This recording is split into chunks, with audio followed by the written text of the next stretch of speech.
I want to discuss the American question, right?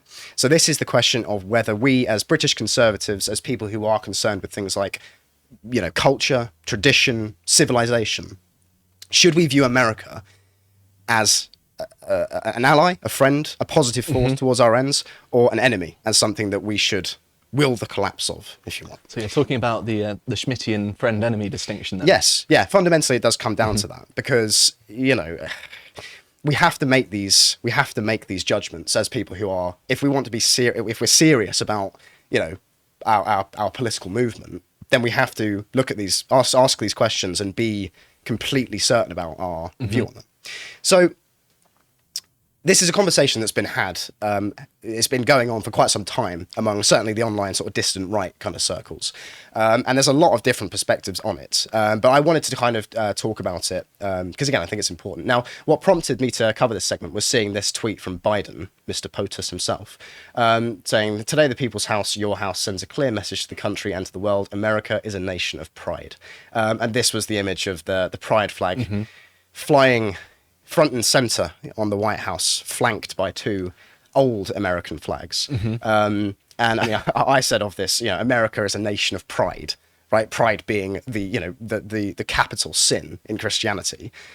Those words are going to be etched into America's headstone. Now, John, if we could just move on to the next picture, because this shows what this looked like from the other side.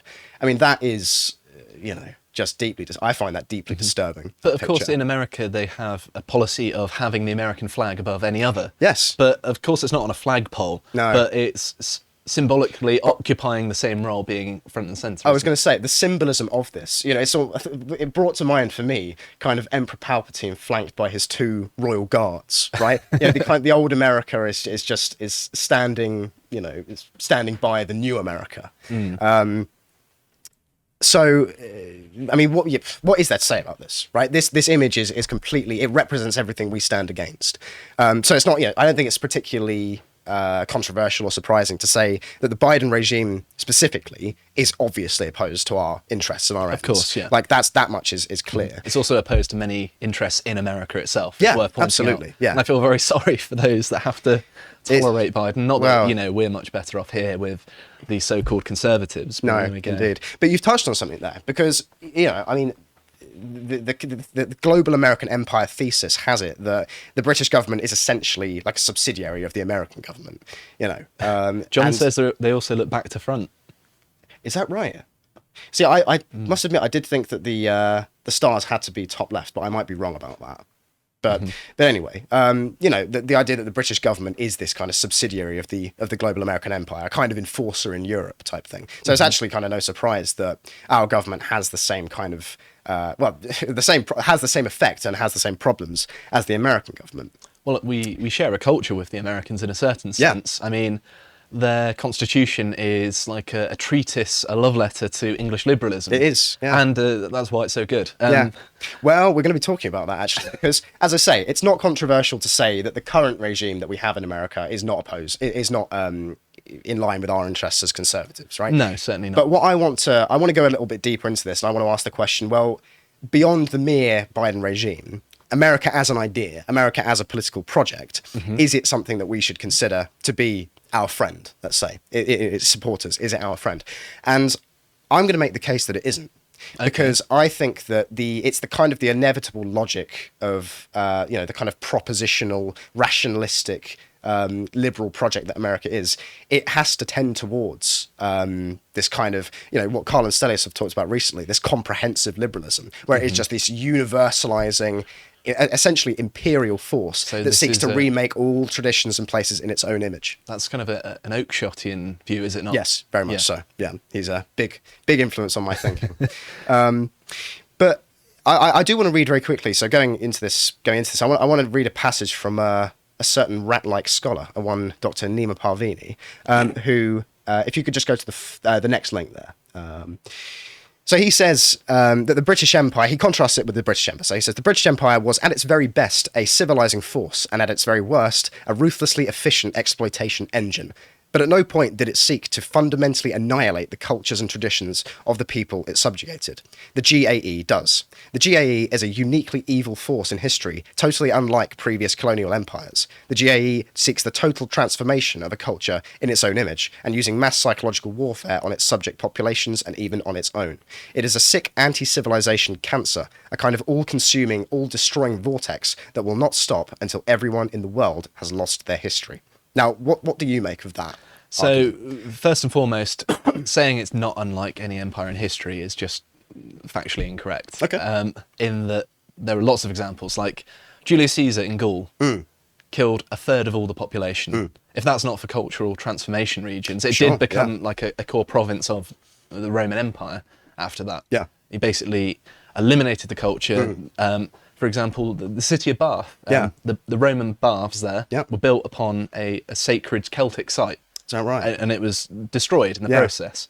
And so... See, I think AA would probably make the case that that's a kind of... with the American effect is... I don't quite know how to put it. It seems a lot more deliberate and intentional when it comes to America, because it's the imposition of liberal values on places that, I mean, we saw this in Afghanistan as being one of the best examples, with pride flags and George Floyd murals, in Afghanistan. I mean, it's an imperial attitude, right? But I think that it is a lot more intentional when it comes to America, because that kind of the building on the sacred sites. I don't think that. I may be wrong, but I would imagine that's more of an apathetic thing from the Romans, where it's just like, we just don't care. Whereas with the Americans, there is an almost evangelical aspect to it. Well, they wanted to wipe out the opposing religion and impose their own, didn't they? Yeah. And so that's why they took these sacred sites, although they... I mean, you could argue some historians might take a different view, but that's at least my interpretation of it, because it happened in so many cases, and I can use examples of lots of other sort of historical empires as well doing similar things. Yeah. But I think that my general approach to this sort of question would be that the same regime that is having a negative influence on the rest of the world is also the one that's subjugating the American people. And so... Yes. So it's a very select few number of people that are holding the apparatuses of power, basically spreading their beliefs for their own ends to the rest of the world indiscriminately. They're throwing they're throwing things at the wall and seeing what will stick. Yeah. Because it helps their agenda to push these certain ideas. Now, I do wonder. This is the kind of eternal question of power. Is this just purely an expression of power and purely towards the end of maintaining hegemony, or are they true believers? Like, do they really believe in the kind of what has become the American ideology, which is intersectionality? I think the optimal strategy for them would be to have a mix. Yeah, and I imagine that's the case. Yeah, I think there are true believers in there of what they're doing, but I think there are also cynical people who are going along with it for careerist reasons. Yes. But also they lend themselves to different furtherances of that ideology, in that the pragmatists would probably be better at sort of the subterfuge, that side of things, just because of how their manner of thinking works. Whereas the ideologues would be good for kind of getting on the ground activism and that sort of thing. So they kind of lend themselves well to furthering it in different ways, if you will. Sure, yeah. So, John, if we could just move on to the next link here, this tweet from Carl. Now, if you just scroll down so we can properly appreciate this image, right? First of all, I want to say, aside from the horrible flags, London looks great here. Yeah, it's actually a beautiful picture, and notice the architecture that's been chosen to be shown as a representation of London. It's not the glass and steel skyscrapers. No, right? It's not. It's not the concrete brutalism. It's the parts of London that actually look nice. Yeah, the beautiful, sort of classical, traditional architecture, but again with this foreign imposition hanging above it. I also don't think it's any mistake that they got the red bus in there either. No, well, again, just an icon of London, right? But again, with this nasty sort of the flag of a foreign regime hanging above it. So Carl's take, if you could just come off the image here, John, as he says, a sign of a foreign occupation and to demonstrate the government's fidelity to this new regime. I think that's right, because I think, those on the left will say that this flag purely represents the LGBT and so on, struggle for equality, right, and struggle for rights and this sort of thing. And even those on the right would say that this is like an ideological thing, that this flag represents intersectionality or do you mean on the left? Sorry. Even on the left, they would say it's an ideological thing. Well, some would, but I'm saying that the argument that the mainstream right tend to make is that this flag is a symbol of an ideology. First I see what and you're foremost. saying now, yeah. But I would say that in keeping with what Carl has said here, this flag must be considered first and foremost a symbol of America, and it's hanging over Regent Street like this, over the all of these iconic British things, is an expression of power. First and foremost, it's an expression of power and control, and fealty as well, like by those who put it up. And if we can move on to the next image, now it's a tired comparison, right? But the red-headed libertarian here said, essentially made the comparison to Nazi Germany.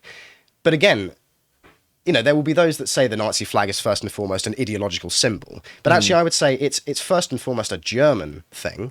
And if you see it flying in your town, then that's an expression of power and domination by the Nazi regime. And in the same way, that's how we have to consider the Progress Pride flag. I don't think it's any mistake that when the Americans went to Nuremberg, they blew up the swastika or whatever it was. I think it might have been a German eagle as well, or some sort of symbol of German power, where the mid-century bad man held his famous rallies. Yeah. And they were destroying the symbol of his power. Yeah. They wouldn't have done that had it not been a symbol. Yeah, no, well, there's tremendous power to that sort of imagery. But again, nobody would argue that the mid-century German flag is not fundamentally rooted to Germany, right?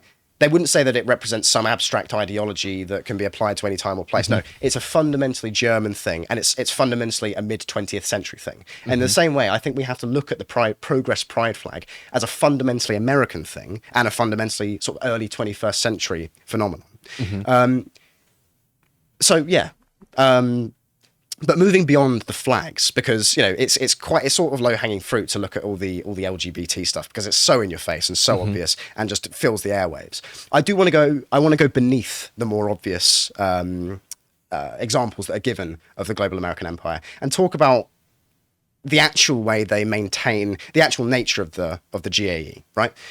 So, John, if we could go on to the next segment. I included this just because, as I said, it is kind of the inevitable logic of liberalism to tend towards this kind of comprehensive liberalism out of political liberalism. Because if you don't have the underlying society, the pre-existing set of values, then the liberalism will just leak into the society and go to all places. I mean, what do you make of that? Because you said that the Constitution is something that you are in support of. So what did you make of that? Yeah, so I think that to say something inevitably leads to something else, it somewhat is a self-fulfilling thing in a way, because something always leads to something else. Yeah. And so I think that political systems are a bit like fairies and Peter Pan. So long as people believe in them, they work. Yeah, sure. I mean, if obviously to certain limits, right? But if everyone in the Soviet Union believed in the actual policies of the Soviet Union, it probably would have ran for a lot longer before the actual material reality took hold. And so I think belief of individuals is more important than the system in and of itself. And I think systematic analysis, although it's important, perhaps gets overemphasized, because I think you can have an otherwise really good system that functioned in the past, that did lots of great things, and then the people change, and therefore the system doesn't function in the same way that it used to. And I think that that's probably a case in the United States of, their system did work. It worked very well. I mean, it brought them to be the most powerful country in the world, and although they, did so through making us dismantle our empire. Indeed. Yes. That's also not the fault of the American people. That was the people in charge. And making that distinction is always very important, because there are so many Americans in our audience that feel the same way that we do about this sort of thing. And so I don't want to tar them all with the same brush, not saying that you are either. No. But to condemn them to being associated with these horrible things, because they see it as un-American as well. And I think that we also have many quislings, to use mid-century German analogies, who will do the bidding of American academics who first devised this intersectional theology, if you will, and they're more than happy to pick up on that and spread it. And so to suggest that America is solely to blame when we had people already pre-programmed to adopt this sort of thing and spread it, and also the fact that, you know, we've got a cultural interchange, you know, English culture helped shape America, and so to say America is something other, you know, when we've got this link between us, which is, you know, something we should be quite pleased about, because America is, if I could live anywhere outside of Britain, it would be the United States. And I don't say that lightly, right? No, yeah. I can't say I agree, because I do think that it's going somewhere dark pretty soon. I mean, if not Italy, but that's partly because of the weather, and I like wine, olives, and their food. Indeed, yes. But as I say, so moving beyond the really obvious stuff like the pride flags and so on, it's the kind of, it's the mindset of American power that I take issue with here. So we've got Biden himself just yesterday saying, I know America can and will win the economic competition for the 21st century and lead the world once again. Now, that's what we were saying in the previous segment. That framing, as if the world and as if, you know, the great game is merely economic competition, you know, merely coming first in the league table, you know, of the America's economy is kind of a deified thing in a sense. It is very impressive, so I'm not demeaning it. But part of the reason they did so well in, say, World War II is they were just ridiculously more economically efficient than the other involved powers. And so their economy in many ways has become a point of pride. And it makes sense that Americans would compare themselves to other countries based on economics, because I mean, you've also got the American dream, and that's all about basically you will have a job and eventually you'll work your way up to having land. But that's an economic dream. I suppose it's a unifying economic idea. Yeah, but again, what does it tell you that again, one of the fundamental, the American dream is economic in nature? I think that says a lot, because to me, any kind of national dream. Now, I have a problem with the idea of a nation having a teleology, being an enterprise, as Oakeshott would say. But if we're going to have a national dream, surely we want it to be first and foremost something spiritual instead of materialistic. And I think it's a product of necessity, really, in that America, as they say, was a cultural melting pot. Yeah. In that there were lots of cultures, lots of different cultures coming to the same place. And so you couldn't really make a cultural argument, because you had, you know, Protestants, Catholics, Jews, even later on, perhaps Muslims and other religions migrating to the United States. So how can you have a unifying cultural goal when you have such a disparate group of people? Yeah. But everyone needs the economy. Yeah, well, that's true. Yeah. But again, this is the nature of what I'm going to go into next. This is the nature of managerial capitalism. You know, a system in which the only thing that ties man to his countrymen is mere economics. You know, there's no shared history, no shared culture, no shared traditions, no shared values, just a merely transactional relationship. So John, if we could go on to the next one. If you want to learn more about this, you can read my article that went out, what was that, last week, I think, exploring this concept, because I do think that this idea, managerial capitalism, is at the root of the problem that I have with America, because it is this economic system that seeks to it's this kind of roiling machine that just commodifies everything, flattens everything out, turns man himself into a fungible good, right? And it's out of that we get mass immigration and that sort of thing, obviously. But this is an American import, I believe, because, you know, you walk through the streets of Britain. I mean, we were saying before we came on, you can go to the most sort of backwater rural town in England and you'll find a Costa coffee, right? You'll find a McDonald's, you'll find a Starbucks, whatever else.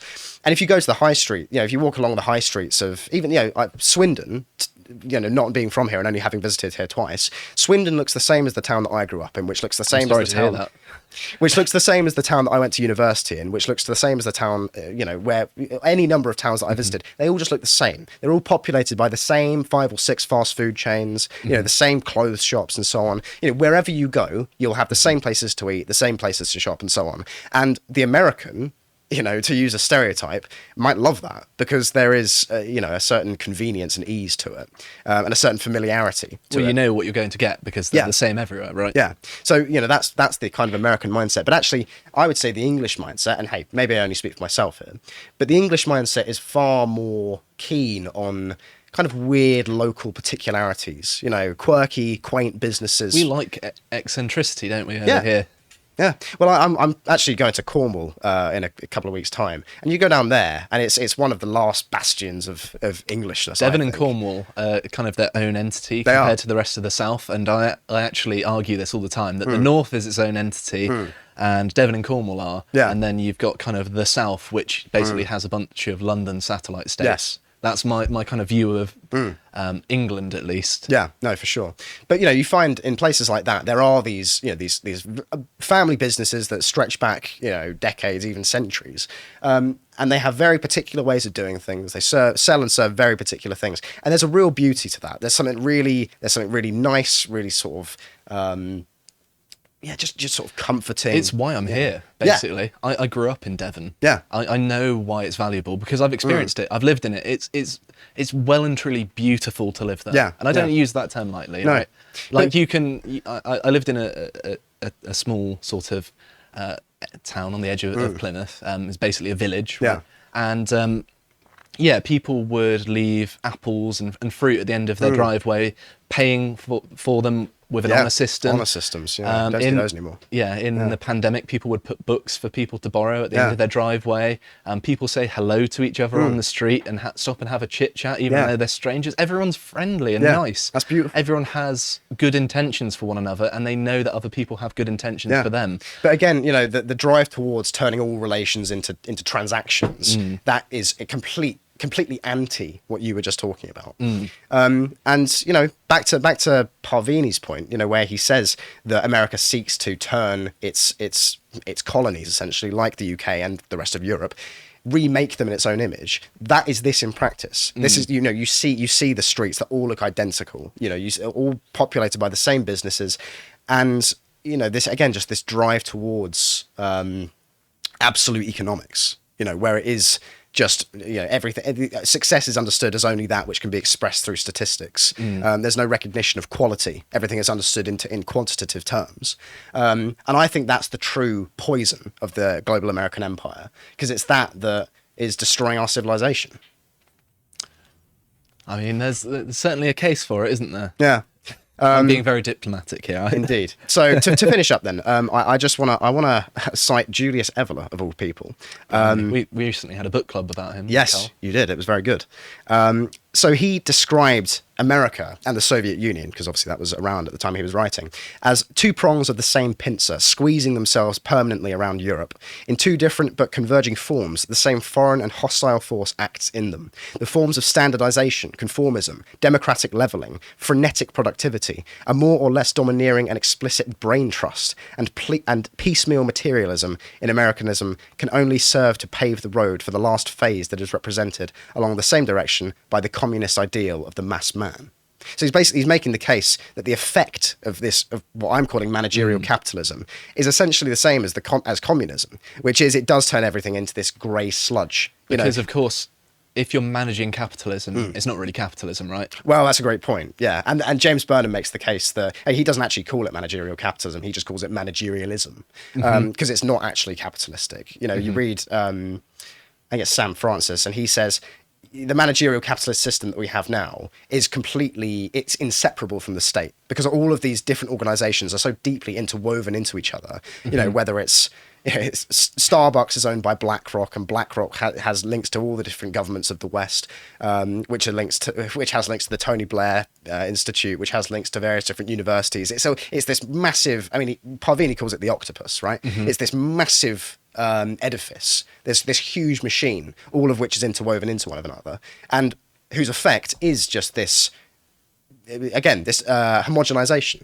I don't disagree with that, no. Yeah, and you actually brought up the idea of the melting pot, which at one point was held as this kind of beautiful ideal, but actually, what is that saying? You're melting down. In fact, in communist China, there were stories of them taking ancient artifacts, and melting them down, them down because they just needed the resources, right? That's what I think of when I hear the melting pot. I hear these, these beautiful old art, antiques, essentially, things that belong to a particular time and place, and which are completely, you can't replicate them, completely infungible, right? And you put them in this pot and melt them down with all the rest because it doesn't matter, because it's just resources, right? It's just quantity. That's a good way of putting it, I think. Yeah.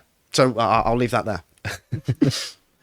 Thanks for watching this segment from the podcast of the Lotus Eaters. I hope you enjoyed it, and if you feel like supporting us, you can feel free to visit our merch site where you can get all sorts of merch, including hoodies, t-shirts, notebooks, and mugs. And if you feel like keeping up to date with what we've got going on, you can follow us on Twitter and Getter at lotuseaters_com. Thank you and goodbye.